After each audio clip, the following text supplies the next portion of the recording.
These are all scripts that I've written. We'll do them one at a time. Make header -p7. Let's go ahead and run that. Make header -p7. There's the header of the website. That's how that works. This is how I've broken these scripts down. I've made them really, really simple scripts that do one thing and do it very well. What's the P? Padding. That's how much padding goes between the two. Why did I pick 7? Because I liked it. That's it. I just arbitrarily picked 7. That's a little mixture of styling and stuff and code. So if you're like, Dave, why don't you extract this out into one big CSS file? Listen, I tried. I'm not good at that. I like to mix styling and code because it's easy. So we got this going on. Let's take a look at make header. So we have header here. Print the colorized YSAP logo and metadata. Use the header for all pages. You can request via curl. Hey, that's awesome. Simple. We pull in the theme. Makes perfect sense. Then we pull in something called repeat char. So repeat char is a script. As you can see, there's a lot of scripts that exist in tools. These are, I believe they're all bash scripts.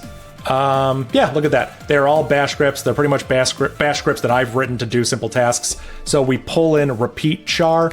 We can pull that script open here. Repeat a given character multiple times and return a string. So in this example, you can see you can call repeat char with an equal sign and 50, and it will return a string of 50 equal signs. That's all it does. Super simple, very simple command.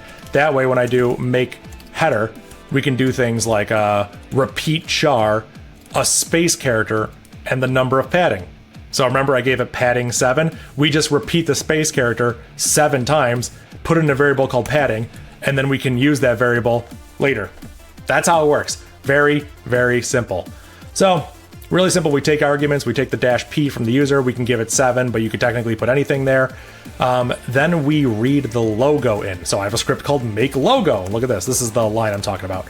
So let's go out of here and run make logo and see what's happening. Make logo. There we go. That's the YSAP logo.